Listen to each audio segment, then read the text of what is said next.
Hello and welcome to a fantastic Live at 5, which is a subject that I think is relevant to so many of us. Today we're going to be talking about fear in visibility.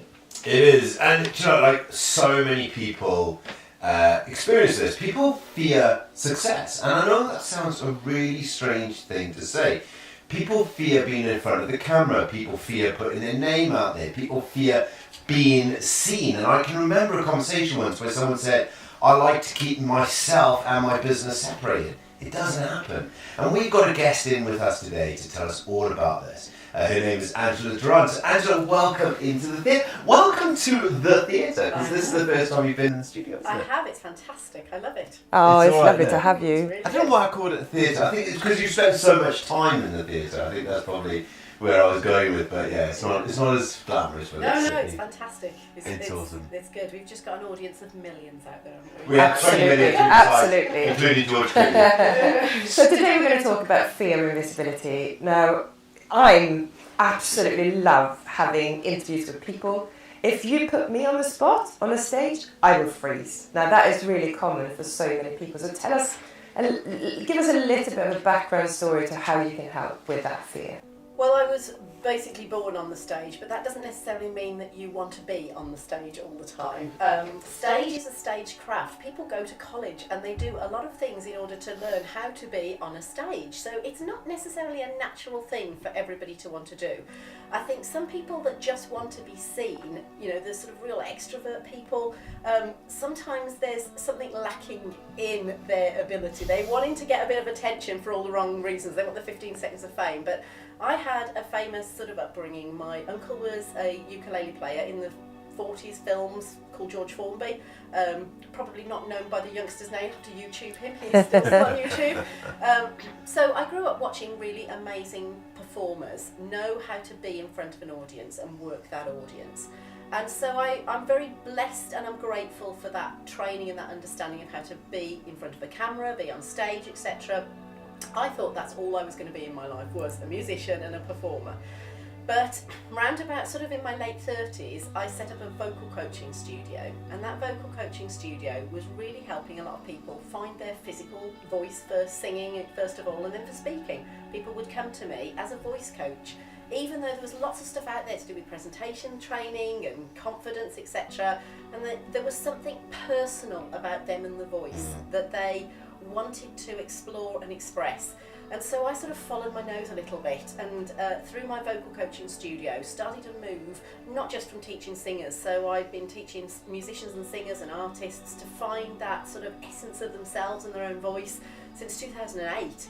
But about 2017, I actually started to work a lot more with corporate training, with senior leaders, people in the Ministry of Defence, NHS, and that was slightly different because that was about career advancement and communication skills and how to put that across. But the essence of it was who we are, who we were being, and how we were showing up in the world, and what that meant for us and maybe our careers, etc. So that it's evolved fairly naturally from my sort of voice geekism. And my voice geekism happened really because I felt as if I hadn't really had even though I'd had a great background, I didn't necessarily have great training.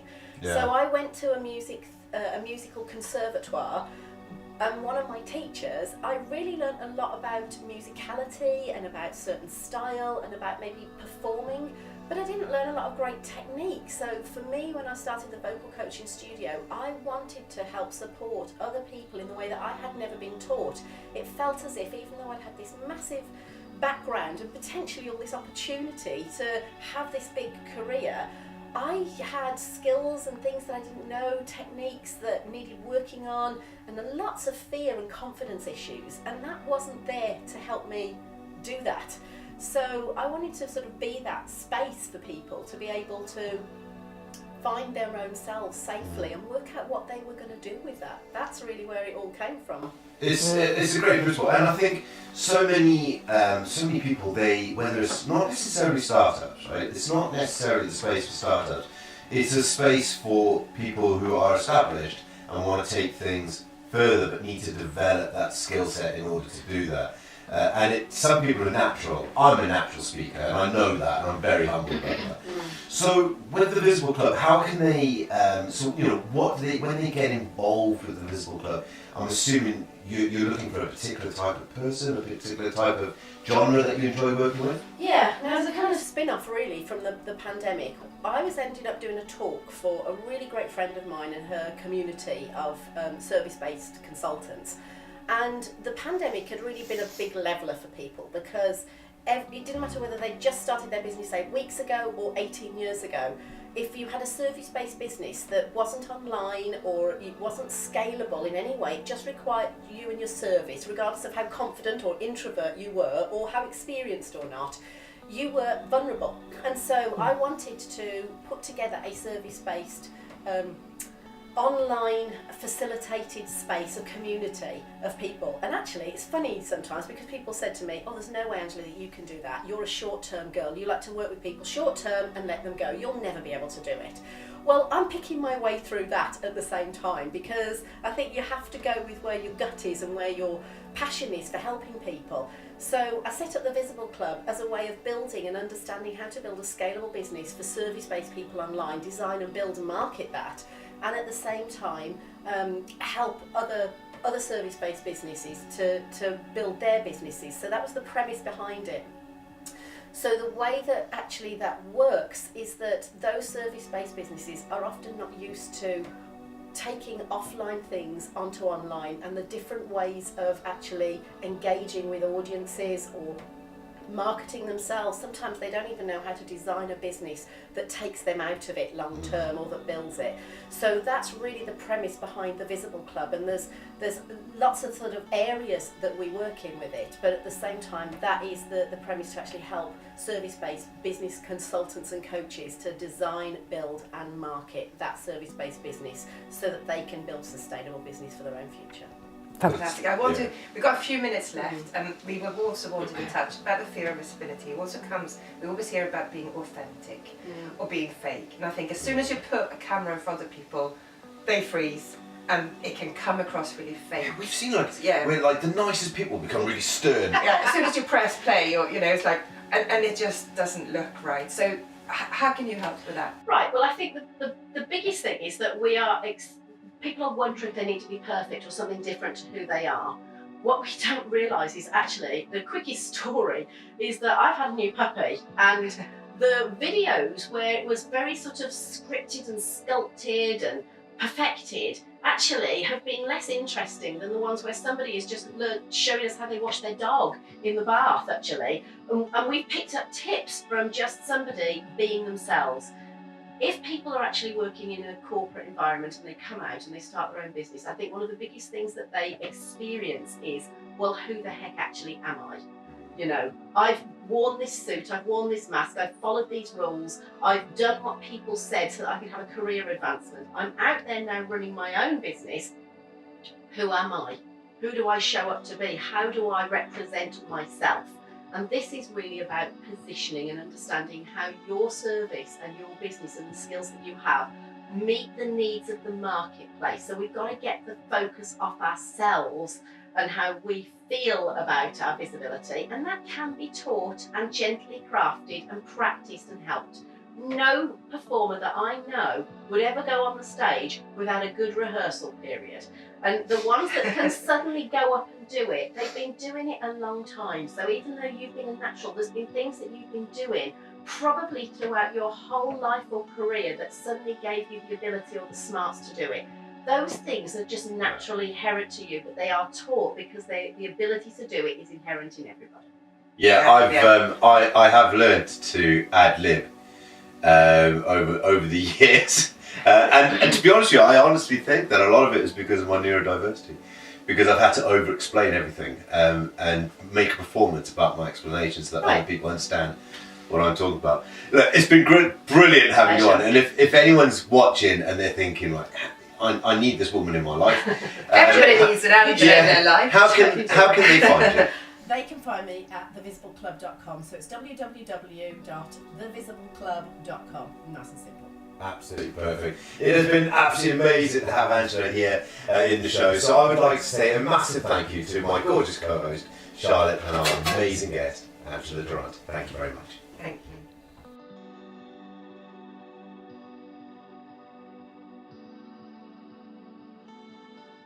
Hello and welcome to a very, very special Live at 5. I am thrilled to be here with Robin from Equenergy and her partner in crime, Natasha Harris. It's so lovely to see how you've developed, and today we are celebrating 9 years in business. Now that is an achievement in itself. So Robin, first of all, I'm going to welcome you both to the show, and I'm going to come over to you, Robin, to tell us a little bit about what Equenergy is all about. For those people who haven't met you, they have been under a rock because you are everywhere. Exposure is your thing.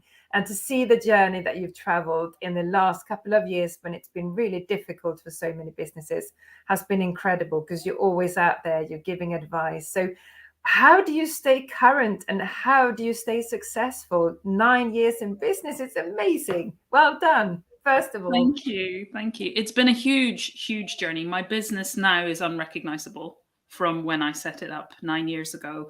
I was so naive. It's really embarrassing to look back and think what I was sort of expecting, because I had another business before this one, and that one I'd kind of been working in as an employed person and doing little bits as a freelancer on the side. So I just walked into a business basically, and I thought, oh, it's just going to be the same. It's that easy to run your own business. It's not. And because this is quite a different field for me, it's been a huge, steep learning curve, and all of the things that you have to do. I never, in the other business, had to advertise because I already had the contacts. I never had to market myself. It was a cinch. Whereas with this business, because what I offer is quite unique and it's quite a new way of looking at well-being. It's quite a new paradigm. So it's getting people to really understand what it is that I offer. But for that, it's been great for me working alongside coaches. And the current coach that I'm working with, Sarah Wisniewski, she's very much around visibility. I worked with her before she had that rebrand, but now she's visibility coach. And so if you're seeing me everywhere, this will be why, because she's so good. I just love working with her. She so gets the whole heart-centered, soul-led aspect of the way that I work, because that's where she's coming from too. Alongside Natasha, because obviously our brand is how we're seen. And while we ourselves as solopreneurs are our brand, there's also all the imagery, and as you can see my branding in the corner there, there's all of these things that make up how you're seen, how you're perceived. And Natasha has updated my logo. It's so beautiful now. It's so much more natural and bespoke, tailor-made, because previously I just had something off Canva, as you do when you're a solopreneur. You're starting out, you're trying to get things as much as you can yourself for free, all of this kind of stuff going on.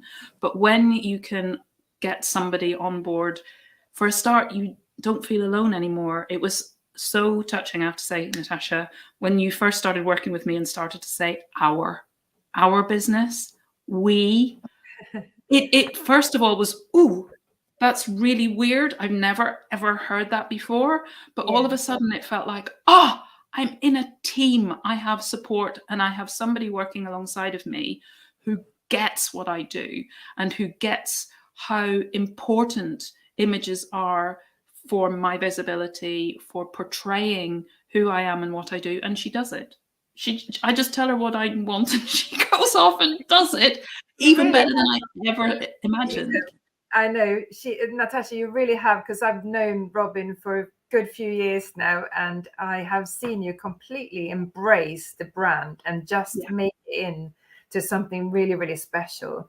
But I want to touch on one point before I come over to you, Natasha, because I think to stay successful in business, you've got to have visibility. And you mentioned coach and mentioning sort of a few outsourcing tools that I know, Robin, that you've been a fan of and that you would do if you know, that you would really, really embrace people to do. Because I think in business, it can be really lonely, especially as solopreneurs and as you're starting out, and you have to wear all the hats. You have to be the marketing, you have to do the accounts, you have to do the website, you have to do things that you particularly sometimes don't really like, but they have to be done. And a lot of that things is the admin stuff, the accounts, social media perhaps is something that people find really overwhelming. So I think to stay successful, when you can, find people to collaborate with, find people to outsource to, because sometimes that time that it costs to outsource to others is actually really valuable time that you can spend with your clients or doing what you're really good at. But people are often so scared of that element. But what would you say, Robin? Because, that's 9 years down the line and you doing that and you're doing it very well. So tell us a little bit about your thoughts around that. And then we come over to Natasha. For years, I thought it'll be too expensive. I can't afford to outsource. I outsourced my accounts straight away because numbers, not my thing. So I had an accountant. I had an accountant with the first business and it was just seamless. He carried on and he covers all of what I do. So that was, and it's such a big stress relief. I think that's so important. I think as solopreneurs, we have to take, I'm going to say this, aren't I? Because I'm all about well-being, but we have to take care of ourselves as number one. So reduce stress as much as you possibly can, outsource. And then I got Danielle Brown from First for Help Virtual PA to do my social media posting. I create the posts and I schedule them and she posts them. But that's the bit that I don't like. I love creating them. I love writing them. I love finding the imagery for them.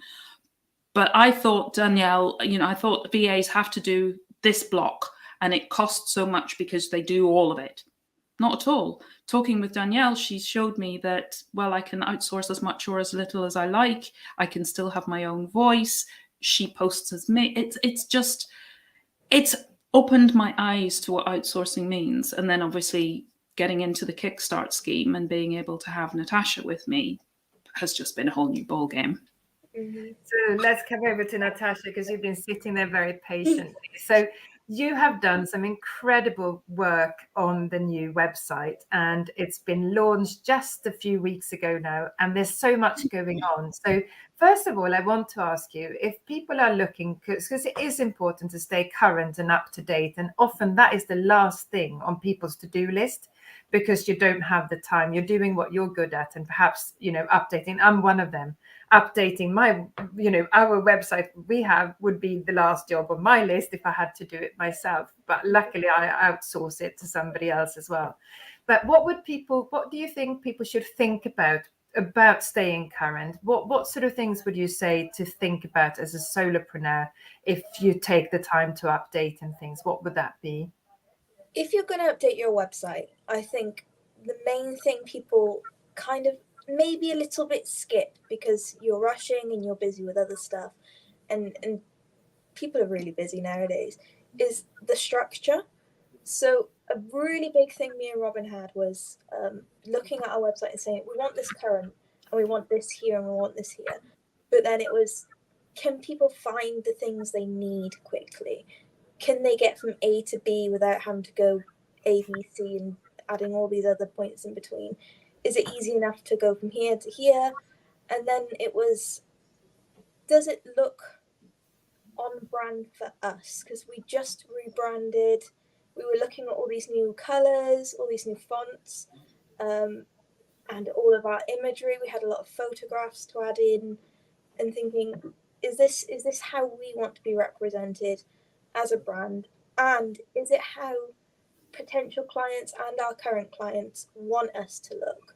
So that was a really big part. That's kind of where adding in the user feedback and user experience and going out and testing things came in, because it's great to think, yes, our website looks beautiful. We had about 6 moments, I think, in time where we were like, yes, this is finished, it's beautiful, we're going to leave it. And then we came and we went, no, because when so-and-so tested it, they said that they couldn't find this, and that's on us. We've got to go back and we've got to restructure it. We've got to place things here. The menu at the top of the page was, I think, the biggest pain we've ever had, because we just kept changing things around.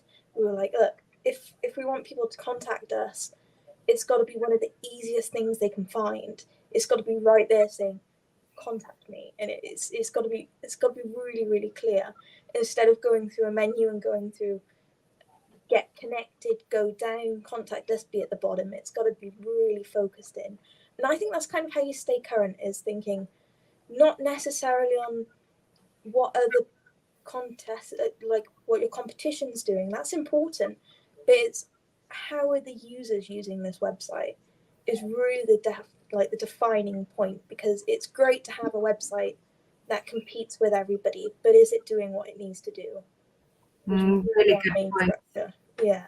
There's some really good points there. And I think one thing that I picked up that you said amongst many was that fact that what do your audience want?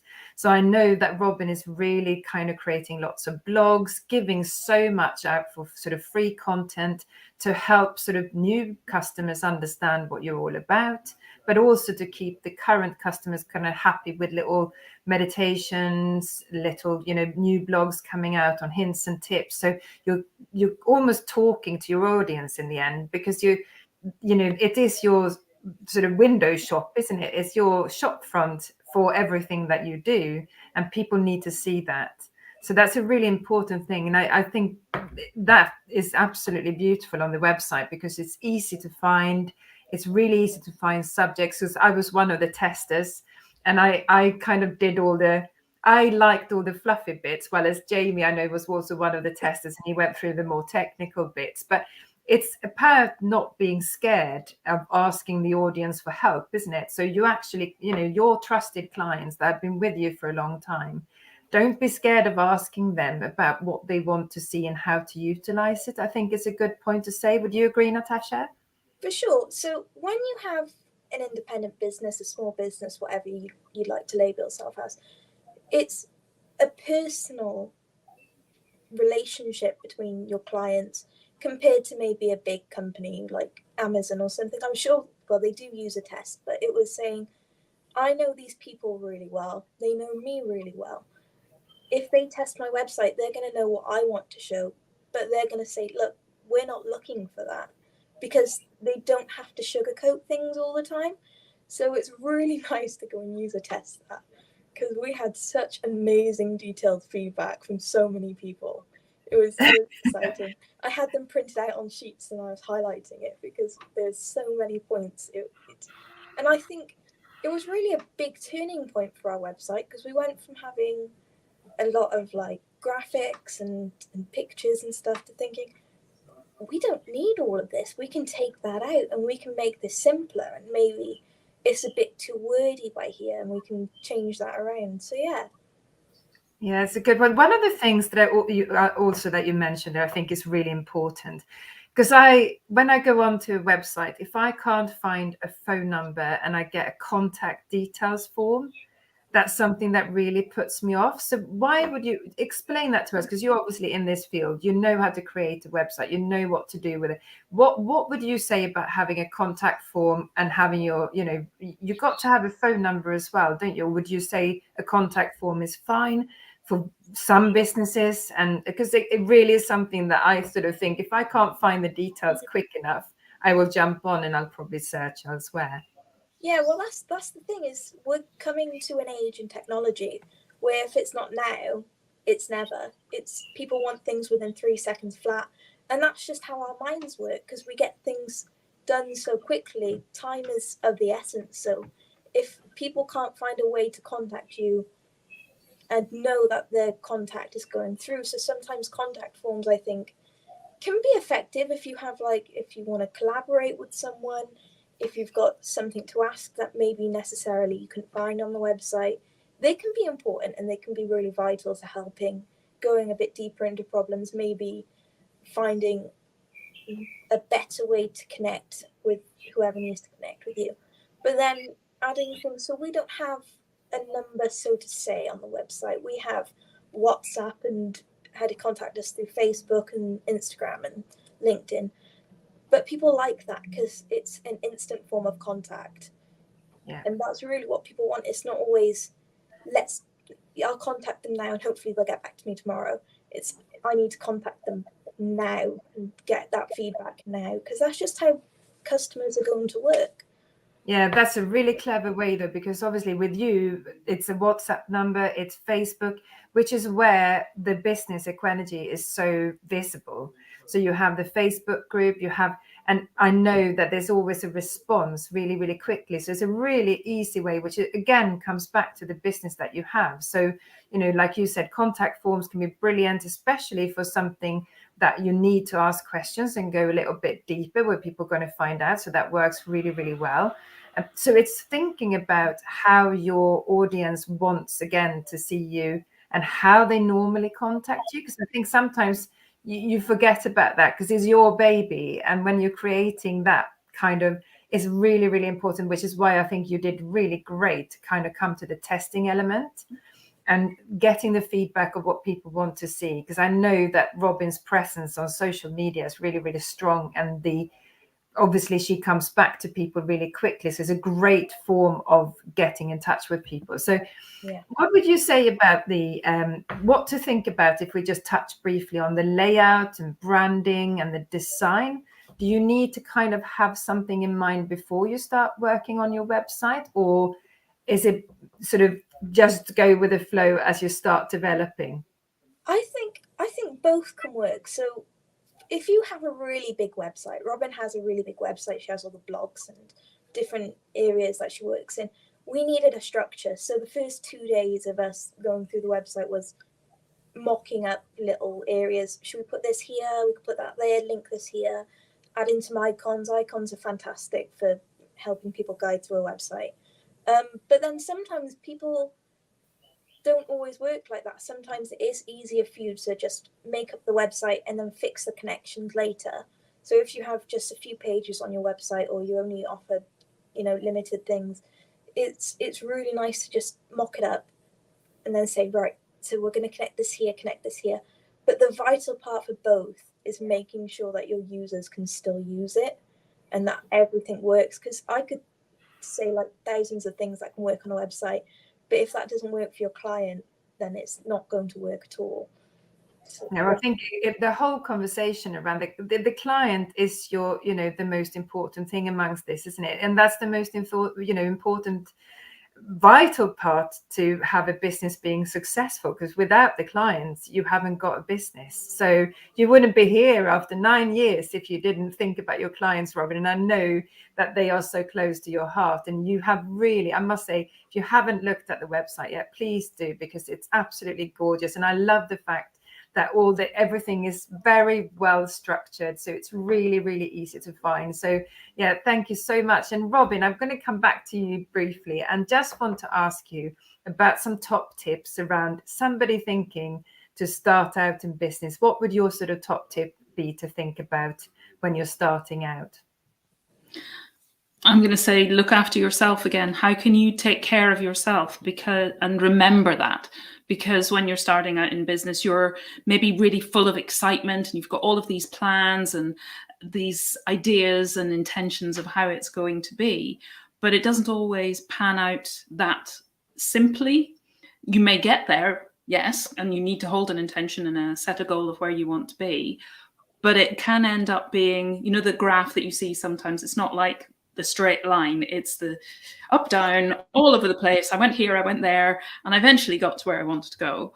So through all of that, we can be so tempted, because it's our passion, to throw everything into it, not sleep, not eat sometimes, just get so distracted and so bogged down, and to get caught up as well in the things that we don't enjoy, or things that aren't really why we're in business. So I know that for me, I can get caught up in the tech side, whereas actually why I'm in business is to work with people and animals.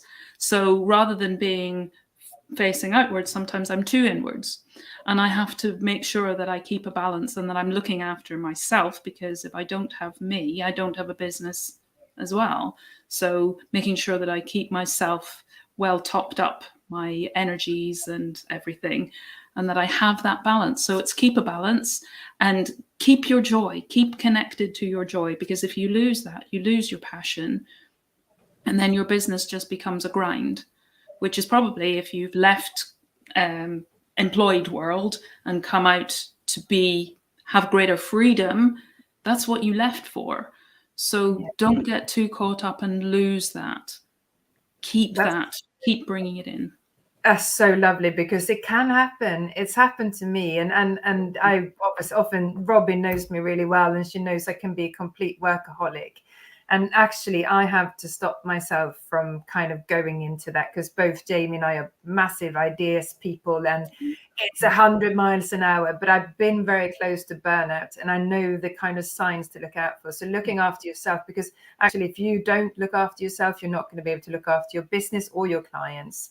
But it's something that sometimes we just don't see it. So it's taking that step back sometimes, I think, is really, really important. And that's why you stay successful, isn't it? But I think as well is not to expect everything overnight, because I think I see a lot of businesses go in, like you said, Robin, you go, 100 miles an hour and you're so excited because it's a new baby, and then it crashes because the joy has disappeared. You're not earning any money. You hadn't accounted for the fact that you might not be earning any money in the first 6 months. So your motivation and everything is unstable.